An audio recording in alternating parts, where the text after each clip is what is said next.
संसद को लेकर बात होगी। और आपको बता दें, बजट सत्र 31 जनवरी से शुरू होने जा रहा है और 1 फरवरी को पेश होगा बजट। वित्त मंत्री निर्मला सीतारमण बजट पेश करेंगी। बिल्कुल, ये तीसरी बार सरकार का दूसरा ये बजट होगा और बहुत महत्वपूर्ण। और देखिए किस तरह से अब इस पूरे साल के लिए यानी 2025 के लिए इस बजट को संतुलित किया जाएगा। इस बजट में किन किन वर्गों को जो है उनके लिए ये बेहद खास रहेगा और किन को आगे मुसीबत उठानी पड़ सकती है, ये बहुत अहम चीजें हैं। लेकिन टैक्स का जो बजट को लेकर एक बहुत बड़ा मुद्दा होता है, उस टैक्स पर सबकी नजरें होती हैं कि आखिर टैक्स कितना भर सकते हैं, टैक्स में छूट कितनी होगी और टैक्स को लेकर आगे क्या नियम सरकार की तरफ से इस बजट के जरिए सामने लाई जाएंगी, ये तमाम चीजें हैं। 31 को यह बजट सत्र शुरू होगा और 1 फरवरी को बजट पेश होगा।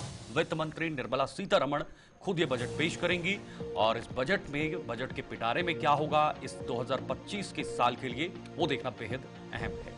तो बिल्कुल, जब भी बजट की बात की जाती है तो आम इंसान यही देखता है कि क्या बढ़ाया गया और क्या घटाया गया। और इसी में संसद का बजट सत्र जो है 31 जनवरी से शुरू होने वाला है। पहले दिन आपको बता दें कि राष्ट्रपति द्रौपदी मुर्मू का अभिभाषण होगा और 1 फरवरी को बजट पेश किया जाएगा। बजट सत्र का पहला चरण 31 जनवरी से 13 फरवरी तक होगा और दूसरा चरण 10 मार्च से 4 अप्रैल तक चलेगा। इस दौरान निर्मला सीतारमण बतौर वित्त मंत्री आपको बता दें कि लगातार 8वीं बार बजट जो है वो पेश करेंगी। बिल्कुल, देखिए बहुत बड़ी बात। यहाँ पर हर किसी की निगाहें हैं कि इस बार क्या कुछ दिया जाएगा और खास तौर पर आम जनता के लिए कहां पर सहूलियत होगी और कहां पर परेशानियां जो है वो बजट में भरेंगी। देखिए रूपाली, एक बहुत बड़ी बात यह है कि पिछले 10 सालों में अगर बात करें तो टैक्स यानी जीएसटी को लेकर एक बहुत बड़ा ये सरकार विवादों में रही है। हालांकि कुछ लोग इसको सराहते हैं, लेकिन कुछ लोगों का ये कहना है कि भाई ये आम लोगों के लिए,